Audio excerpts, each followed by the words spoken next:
Hello and welcome to another episode of the Barnsley StartUp MeetUp podcast with me, your host Matt Roberts, as usual. With me today is Diane Hall of Evolv3 and Criminal Activity, and Diane's going to be doing the next Startup Meetup talk, in-person event, all about our CEOs Psychopaths. Or really, it's more just about the psychology of a CEO and how there's very similar traits between psychopaths and CEO behaviour, or what's considered typical CEO behaviour. So rather than me waffle on about all sorts of stuff, Diane, tell me about yourself. Oh, blimey, how long we got? No, it's not that exciting, unfortunately. No, I've always been a word person, so any job I've had has revolved around words. So I started out sort of in marketing, doing articles, working for charities, doing sort of their marketing, things like that. I then fell into digital forensics, which I absolutely loved. That was just the start of a whole new career path as such. But then I left that role. I loved the job, but I left the company. After a while, I wanted to move, and I still wanted to have forensics in it, but also my love of words. By that time, I was a book publisher and editor. I'd sort of trained in editing, and I helped people bring the books to market. And then I studied forensic linguistics, which is words in crime. So that then fueled the forensics, criminology, human psychology part in me. And despite maybe other little jobs, paying bills type jobs, not necessarily career ones, I've tried to build that into doing forensic workshops for the public and for schools, but also more recently as the mock courtroom trials. So courtroom to boardroom, got them the wrong way around there. But yeah, bringing a real crime into a group of people. So this could be a boardroom or a team away day. I do it in schools, do it for the public, and it's having people debate and deliberate a real crime, just as they would in a courtroom. So it's not this jury experience where you just watch it and you're asked your opinion at the end. You have to put your case together. So very much promotion of critical thinking, very much respectful communication. Because when I'm there with my gavel, my courtroom has rules and structure. But yeah, that's a lot of transferable skills, whether it's for fun or not really. But it's also using your brain. And the other side of what I do, which is ethical AI training, I see that happening, and it is happening now. There's a lot of statistics to show that we're relying in places too much on AI and LLMs in particular to do our work, and we come and push a button and we're not necessarily using our brain for the output or for the creativity that I think AI was invented to do, to improve our creativity and improve our humanness, because it takes a lot of the manpower or the legwork out of it. It's just as easy to be lazy, but we can't be doing that, can we? We need to be better. As life goes on, we should be smarter and better and more productive, more innovative. Absolutely. That's a very long intro, though, No, isn't it? not at all. Not at all. There are so many questions, and I've got so many questions for you. But first off, I think I'll start with, what was your motivation to start your own business and to rather than working for a corporation, working for another business? Why did you choose to go your own path? Yeah, because sometimes that's not worked out in a sense. You don't always, when you get up as working for yourself and think, this is great, there's some days you think, oh, actually, it'd be easier to get a job. Yeah. I actually think it's because I'd worked for a lot of places, and I get to a certain point and I do put everything in, because when something's new and shiny ball, I sort of, throw myself into it, and then it does get a bit stale, whatever it is that I'm doing. But also I think I get frustrated at the way people run things sometimes, and I just wanted to do things my way, which I suppose is a lot of the reason for a lot of small business owners why they start. And it's having that sort of control over how you can put things forward, your creativity, how you innovate and grow something. So my first business in 2010 was the Writing Hall. That's the book publishing, which I still do. I don't necessarily advertise it or talk about it too much, because I've built up a bank of clients that I don't need to, because I get referred. So people who have worked with me in the past might then refer me to someone else, but I can't take too much of that work on anyway because I'm now working in other fields. Yeah. So it's nice, it ticks along quite nicely, and you know, I do get that respect from some people who've known me in that kind of incarnation as, you know, the book lady or someone who's, I know the person you need to speak to. You want a book? I'll go get in touch with Diane. So that is something that I do find it easy to edit. I've written books, but I'm not a writer. That's not what I would classify myself as. I don't find it as easy to write as I do to edit. You know, it's great to put red marks through stuff and take words out. You know, I find that it's just something that seems to come natural, but the writing is a lot harder. And I absolutely take my hat off to anybody that writes a book, because it is difficult. It's really difficult. There's nothing quite as scary as that white page in front of you, that blank page, should I say, in front of you. That even if you're writing something that's technical and that you know about, like inside and out, just getting started. Yeah, and to be fair, that's where AI is an absolute godsend for a lot of, whether it doesn't have to be books, but just even getting started with a proposal, a brief, an article, a blog, a social media post. I find that's its greatest strength. LLMs in specifically, obviously, but that for me helps me, because I can, when something's there, because I enjoy editing, I can crack on and really steam through stuff, and it is that part that I used to get stuck on, how to actually start it, or I'd overthink it, or I'd just not get very far within sort of half an hour and I've got a sentence, you know, it's like I need to be further on. Nowadays I can, you know, I can crank something out in 10 minutes, because I can I think because I'm sort of good with words as such, that's, you know, crap at geography, crap at history, crap at directions, whatever else there is in life, but words I do enjoy, and I do feel that's the strength, and that helps me putting the prompts together. So I find that I do hit the nail first time, you know, it's literally, my prompts actually are as long sometimes as the articles that come out, but I don't then have to do much when they come out, and it's very easy for me to frame what I want to do. And I know that's not the same for everyone, but I think AI helps you do that anyway. You can just tell it what you want, and it will help you frame it through steps to get there. Like you touched on it earlier, in terms of it's not a replacement for critical thought. It's not a replacement for the content. It's a way of styling that in an accessible way for exactly. So digital forensics. And like when I was doing my research, I was that really piqued my interest. So digital forensics. Tell me, for people who don't understand what digital forensics is, could you give a little bit of kind of summary of that? So in my day, because we are going back probably 15 years. Oh, that sounds terrible.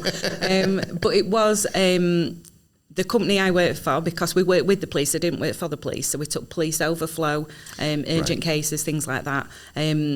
They had the forensic science service doing the bulk of the work, but they just, as you can imagine with anything, there wasn't enough funding always to, you know, have as many as they needed.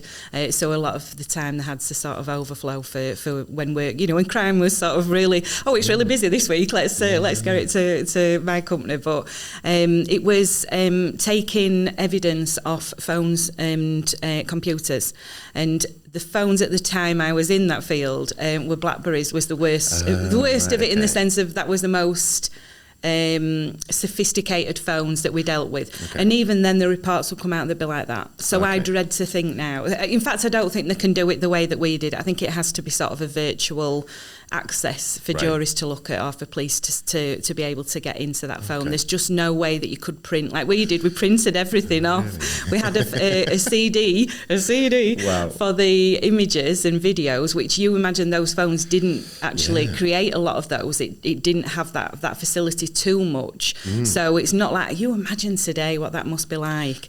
So it must have changed. It just can't have been the same sort of structure. And I guess the tools for trawling through that amount of that volume of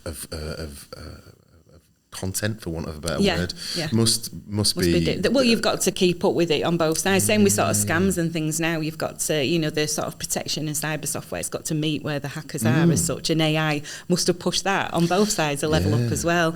There was one of the guys that I worked with, he was so good at what he did. He could get if a phone had been in a bomb blast or in a fire and there was literally like the smallest of the chip or the board available, he could still get, not necessarily everything, but he could get stuff off it. He was so amazingly technically talented at what he did. It was really good. It was so interesting because they were so nosy as well. I was just like, I probably shouldn't have read all the statements that came in. I should have probably just cracked on with the work, but I was like, no, I want to read. I want to know what happened. Nice.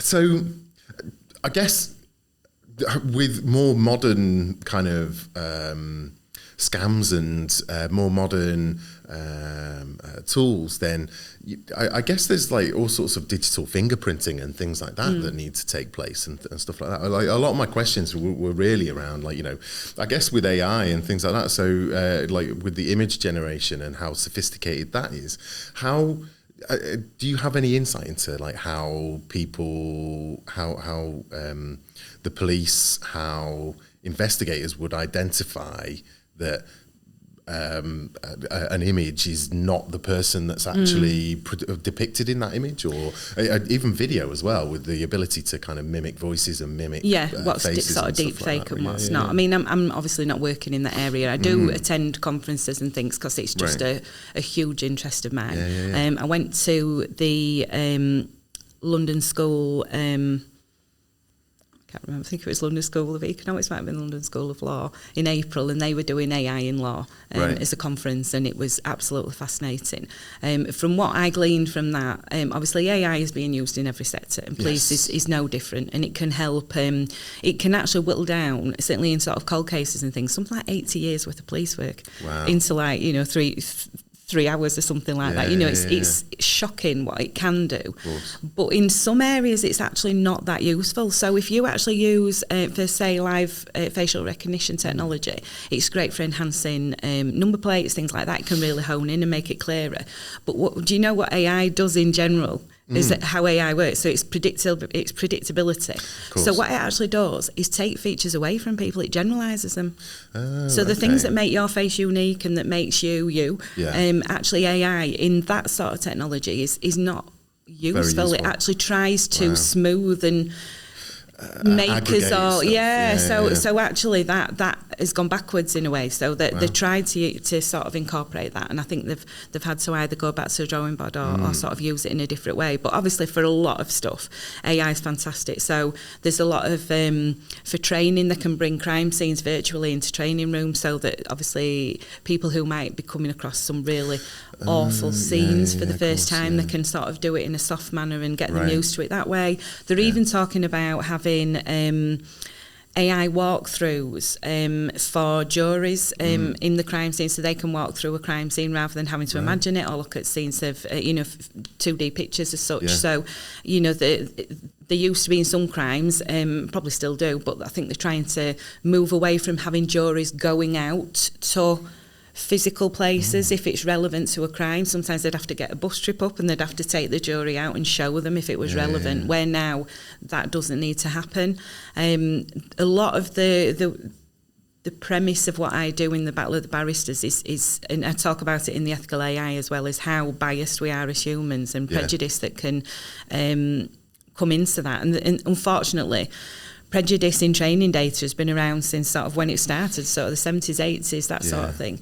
So it's carried through in such as, if you imagine in the 80s, women couldn't get a mortgage without the husband's signature. That is in training data today. So when they've actually done tests against a man and a woman, with the woman having actually a better credit score, better job, better income, better prospects, has actually scored less because it's been formed on this foundation of training data. Not in everything, but it has come up. This has been studied. But those biases and those prejudices still exist. It does, and we can't get away from our bias. We are, as humans, that's who we are. But it's about sort of lessening it, because the thing is, AI will perpetuate it. We can choose with our bias to do whatever, but AI will run with it. And it'll reinforce it, right? Exactly. And so, especially when people are just pressing a button and then accepting whatever's presented to them. And if you're not putting your brain to it. So in the sort of criminal setting, there have been people arrested for crimes they haven't committed, even though they've got video evidence, because the data has said the criminal will look like this, they will come from this area, they will be this age, that because average data sets have shown that it's likely that this person is the criminal. But it's very hard to argue against a machine. You're sort of arguing against, well, this is what almost like you can remember the Little Britain text, computer says no. If I'm not the person who you want, well, the computer says no, you are. It's how do you, if we sort of look at, again, they've talked about AI juries, so not even having people in the jury to deliberate or sentence somebody. You're talking about a very progressive but potentially scary future if we embrace AI in some areas that really only humans don't get it right. So to put AI in could actually worsen the status quo, not make it better. Yeah, absolutely. So Evolv3 is a CIC, isn't it? Yes. So could you give us a little bit of information about like Evolv3, but then also why you chose to make it a CIC?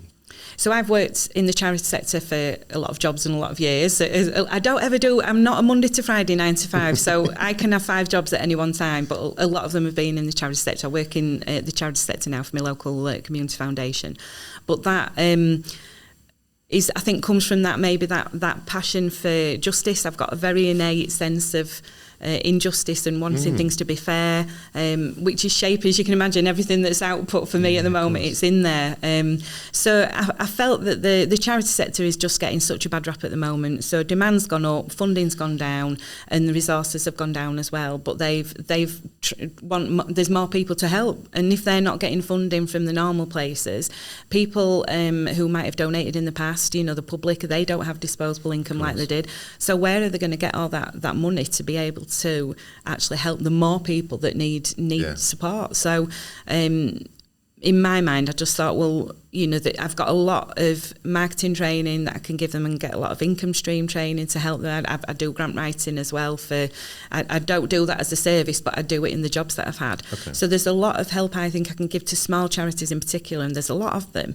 And the sort of people in my mind are people who might be running a charity around a full-time job. So they come home on a weekend and they are just, literally hearts of gold, driven by sort of this cause or this need to solve a problem in society. And they get overlooked because the bigger charities have marketers, they have grant writers on staff, they have the amount of time they're paid to do what they need to do. These people aren't being paid. So I just wanted to be able to help them in ways that that would actually make a difference to the people they support. So rather than it's almost like a two-tier thing. I'm helping them so that they can help more people and help themselves, because burnout is so prevalent in that sector. So the idea was, if I charged businesses sort of full price, I would then be able to subsidise it for schools and charities, which is what's happening. I just need more of the big bucks at this end, and they're not expensive. So like a courtroom trial for half a day is £300 for up to 30 people. So we're talking £10 a head, and that's full price. I'm not expensive to start with, but then a school could have the same, and I could do it for a class at 150. So it's a little bit of help. It's not going to necessarily change the world, but if we all did something like that, we would change the world. Yeah, absolutely. Dun, dun, dun. No, absolutely. The boardroom to courtroom kind of... You see, you've got it all the way around now, haven't you? Courtroom to boardroom. It's easy done. Apologies. It sounds awesome. I think you touched on it a little bit at the start. Like, what are you looking to for people to take away from the day? Is it just fun, or is it like are there techniques that they can take from that to learn or to apply to their business, to their to their school, to their life, really? I think it does depend on the group, because I'm running at Barnsley Civic. I'm running a B2C one, so one for the public, on the 25th of October in the morning, and that's just fun. I'm not expecting anybody to sort of have on the hat that says what transferable skills are getting out of this. It's just a bit of fun, an immersive experience that they wouldn't normally. When do you ever get to play a lawyer? As I say, there's things like murder mystery events or murder mystery dinners. There's jury experiences, but there's nothing like this at all out there, where you actually have to put your case together. So for true crime enthusiasts or people that just feel that they'd just love to win an argument for once, that's the sort of thing for them. But in businesses obviously I'm aware that even on a team building day, ROI is important, and it's not just a jolly for the sake of a jolly. But we'll just, we'll skim over the fact that golf days happen and whitewater rafting. I mean, what you get out of those on a business day. But yeah, we'll park that. But yeah, it actually started because a lot of people don't ever believe me, but I class myself as an introvert, and I do have introverted nature in certain circumstances. My daughter's very much an introvert, and we went on or don't even go on team building things when we've had the opportunity in the past, because it's just been excruciating to think that you'd have to do something as either sporty or as extrovert as most of the things that are out there. So you also can go into a meeting, and this is not on a team building basis, but you do find that the extroverts are loud and they can take over, and then the introverts might have some fantastic ideas, but they're just, it's human nature. And the thing is, I think actually this is getting worse. People feel more entitled and feel like their opinion is we're getting less self-aware of other people. I do feel as a society that's happening. Energy, right? It is, definitely. The jury experience, if you watch those on Channel 4, they show this in action of, it's in a group of people, there will be natural leaders, not a problem, that's psychology, that's fine. But the natural leaders tend to have lost their awareness of how collaboration works and how a team actually should be coming together and taking everybody's opinion. So the Battle of the Barristers was meant to be an introverted dream, in a sense, of a team building activity that was still fun and immersive. It still ticked the boxes from the transferable skills for the boss who's paying for it. So your debate skills, communication skills, being able to see other people's point of view. So for customer service and customer sales, this is really important to be able to see things from your customer's point of view. So that was where it came from. We don't actually give all the evidence to everybody in some cases. So we might, they've still got to come together and see what their piece of evidence does in the overall scope of things. So it does force people to have to sort of work together collaboratively for the prosecution to win or for the defence to win. They've got to work together. I've literally in some experiences, because I love the bit, I separate them so that they can't hear each other deliberating their case, and I'll flip between the two rooms. So I feel like a God complex almost. So there are, and I've had it in some cases where it's happened in schools as well as in adult teams, where they've say Googled the case and said, the person's in jail, I don't have to do this work, I don't have to engage. And I've thought, okay, right, I'm going to humble you. So I've gone into the other team and I've helped them a bit, and they don't know that I'm doing this, and sort of, helped them really strengthen the case. So I don't know if unkind's the right word, but sometimes I want everyone to be on a level playing field, and it doesn't always happen that way. As I say, some people come and they just want to take over, or they don't want to take part, and they're at one extreme or another. So, it's almost like, well, I'll then give the people that do want to take it seriously, and we'll really strengthen their argument so that they can feel that the outcome's going to go their way, because why shouldn't it? They're putting the work in. So again, that justice is always like, I don't care if you're going to come and do this, you're going to get humbled. So,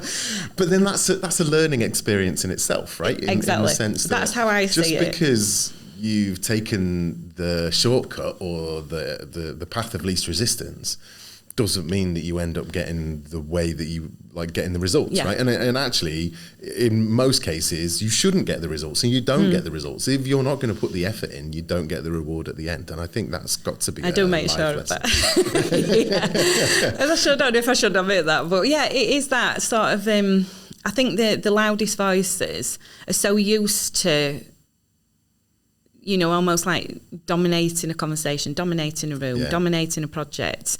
They've never really been shown another way, because the introverts are never going to shout up. If they, and they're not really going to complain about that. They're just going to keep themselves to themselves. They're just going to plod away and do probably the bulk of the work quite happily. And they are the backbone of a lot of companies, and they just get overlooked all the time. So it's, in a sense, an introvert's time to shine on a Battle of the Barristers session. I guess as well, the loudest voice generally, or rather, you touched on it a little bit just previously, is if you've got or rather, everything in modern technology is, certainly around social media, is designed to reinforce amplify your opinions, right? So you end up in this echo chamber where you're only hearing your own opinions, and you think then that everyone around you has exactly the same opinions. And so it is a life lesson, right? In terms of having someone turn up and go, that isn't right, or you're not correct in that regard, or at least, debate you in a way that allows you to recognise that there's differing opinions, and I think that's healthy. I think that's required, and that is the other half of the session. The debate is just as important, because and even though I'm giggling to myself that I'm helping, I still don't put the words in the mouth when they actually come and debate. So however much I think I'm steering it, it's still the free will of the people who are coming out to debate, and that's the important thing. It's not just coming out with your opinion. You've got to, in a lot of things in life, especially in your workplace, you can't just say, well, I think this, so let's spend £100 million on my opinion or my thought. You've got to have evidence that something's going to work. You've got to have, tests and other people's input. It doesn't work like that. So the person that comes out and debates well is one thing, but can they frame the evidence to underpin their argument? That is the skill. So obviously when I come out and I've got my gavel and I'm sort of saying, right, who do I think's won this round? Is it prosecution or defence? And it generally is, it's up for grabs. I don't necessarily have any bias when I start, other than what I see as it's unfolding and what people are doing in the deliberation element. But there's been some fantastic arguments that sometimes I'll literally sit there and I know the evidence back to front, but I'll be like, oh my God, I've never thought of that. And it's amazing to see that. And also, especially in schools, I really do enjoy it in a school setting. And we've been able to do it in the Barnsley chamber, which is just like a courtroom. They've got to press the button to talk, and my lord, and all this sort of thing. And it's such a gravitas to it. And we've done it in Doncaster chamber, which is very similar. And that is, the children when they've come on it, young people that have come onto it, they've been on like accounting courses or nothing to do with law at all, and they've come and just said, I want to change my course that way, and it's had such an impact, just a few hours.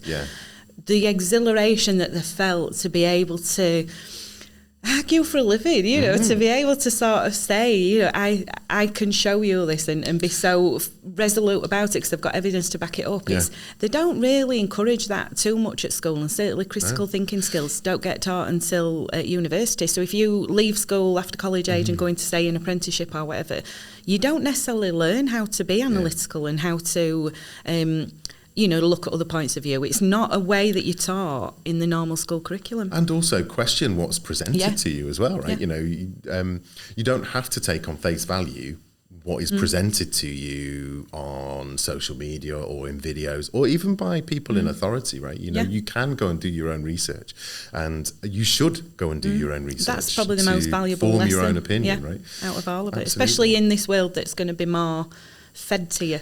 All the information is literally going to be at your fingertips. It is just crucial. I mean, I make it's not a joke as such, but I make the point to my boys that I used to, I can still remember my home phone number, my dad's old work phone number, my mum's old work phone number, just in my head, because I had nothing else at the time other than writing it down. But fundamentally, these are kind of things that you have in your head because you had to remember them.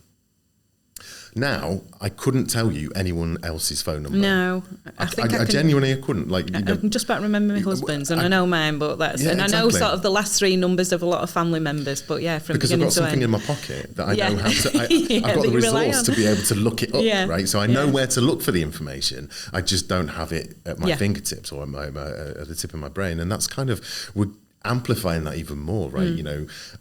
There's so many things that as a developer or as a network engineer or whatever it is that I happen to be doing at the time, that I know where to go and find the information, and I know what I'm trying to achieve, but the actual syntax, I couldn't tell you off the top of my head, and I think that's something that the difference between an opinion and a fact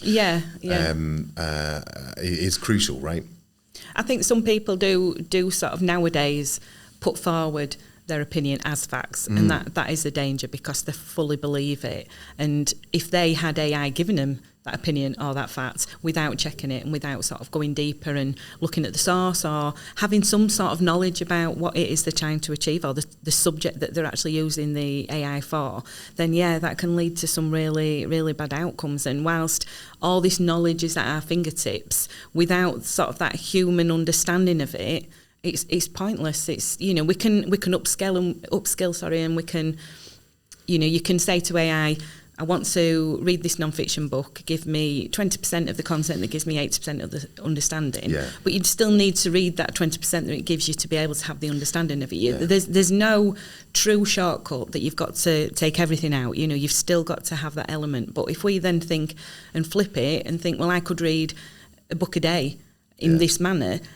that I never would otherwise get round to reading, that's going to surely enrich your opinions and your experience of others. Is going to give you more insight into things. So I think it also depends sometimes with the headlines that there's good and bad with AI, and it does come down to the fact it's the human using it and how it's being used. The AI is a tool, and whilst it can be used for nefarious activities, and no doubt scammers, as we said before, have probably got better and quicker and slicker at things, we can do that. We can get better at everything that we want to do, but it's about it enriching and underpinning what we're doing rather than replacing. And certainly some businesses, from what I've seen, are focusing on the replacing element because they're seeing the pound signs and the efficiency savings, and that's not going to help them in the long run when they want to innovate. Well, exactly. There's a real risk, isn't there? Taking the book example, right? There's a real risk.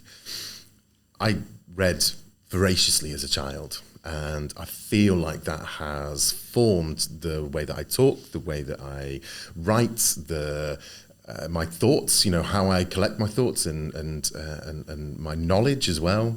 And so, if you're not doing that, like, that's fine for me to get AI to summarize a book, because I've done all of the hard yards of kind of interacting with books and the fun of it as well, right? You miss the fun of actually, getting stuck into a book and turning those pages and all of those sorts of things, which, AI, audio books and all of that sort of stuff is completely another subject. But actually, fundamentally, it's fine for me because I've done the hard yards before. But for someone coming to it fresh, who's not really read, like our children, right, and our young people who haven't done that, then they're not building up those skills and the capabilities that would then allow them to use that 20% summary for its best purpose, or to be creative, to be innovative. And I think that's something that needs to be, like, really quite high on businesses' agendas, particularly when they're implementing LLMs or the use of AI within the business.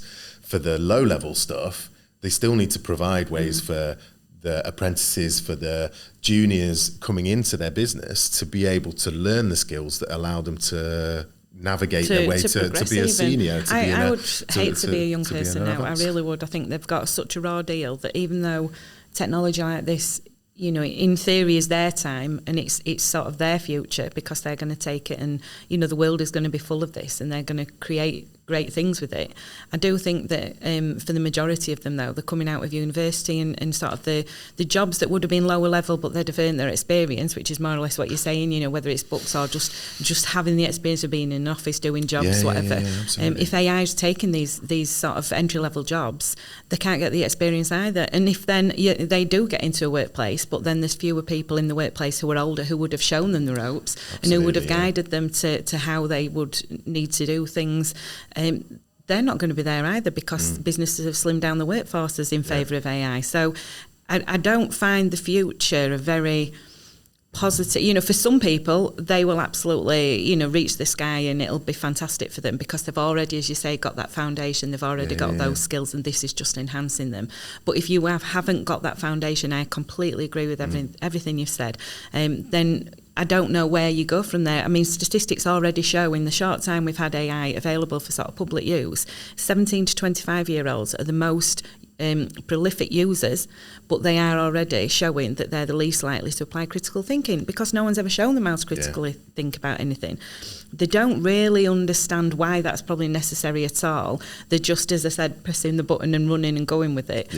But these are the next generation in the workplace, and you could even find people who don't even know how to use Excel or don't have the basic admin stroke computer skills. They're fine gaming and they're fine with AI. It's top, but it's all right sort of having this there and this there. But what about the gap? There's no fluid set of skills that they can take into a sector and start their career. Yeah, absolutely. So there is one question that I always have to ask as part of my podcast, and I don't know if you've done any preparation for it or not, but Diane, what's your ultimate sandwich? Oh, I do love a meatball marinara from Subway. Oh, yeah, nice. Yeah, I do, yeah. Because spaghetti bolognese have been my favourite meal, so it's sort of a variation of that. But it's not the most conducive to, it's one of those that you wear as much as you eat, but it's nice. Yeah, nice sandwich. Absolutely.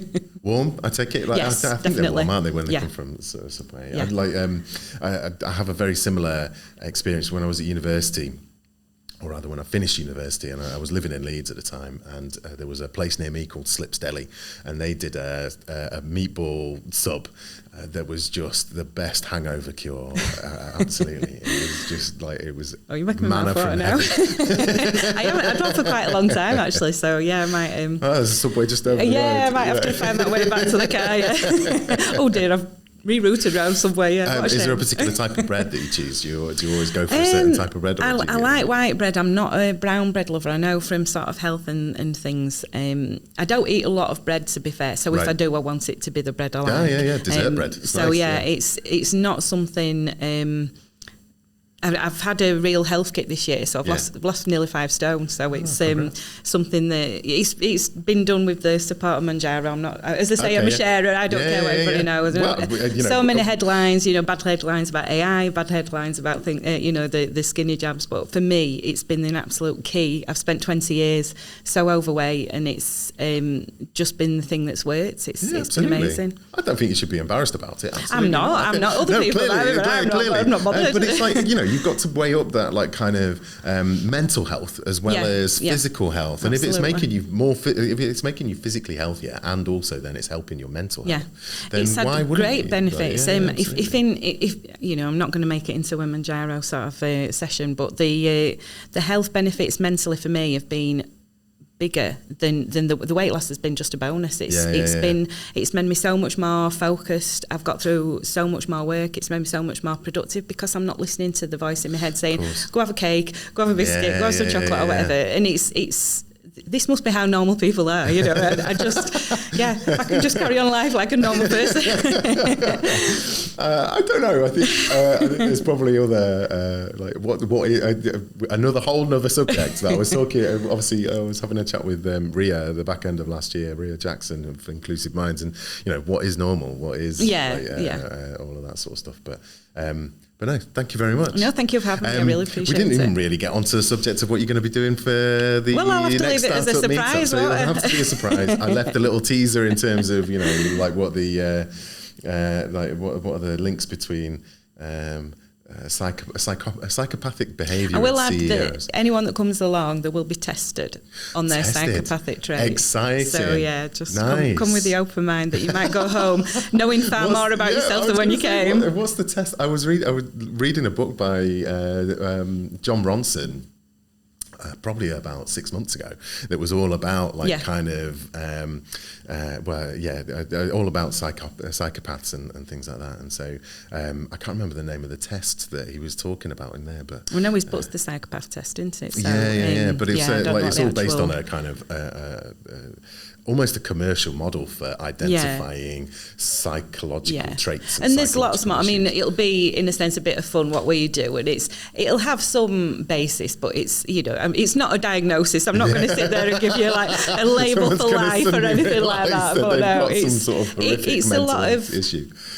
It underpins some of the psychology that's out there around psychopathic, but there's a lot of research into sort of, especially serial killers, damage to the frontal lobe or not a developed amygdala, things like that. Right. That I'm not excusing what they do, but there's a lot of research into whether but, you know, like the sort of nature versus nurture, behaviour versus sort of the brain patterns, things like that. So it's a very complicated subject, and I certainly won't go in that deep at our session. Good stuff. Well, thank you very much, Diane. That's it for this episode of the Startup Meetup podcast. As always, we're meeting on the second Thursday of every month. Diane's is on the 9th of October, so please do try and get down and see that. The tickets are on Eventbrite and they're free. They'll always be free. And other than that, I think it's just to say thank you very much again, Diane. Thanks again. Thank you.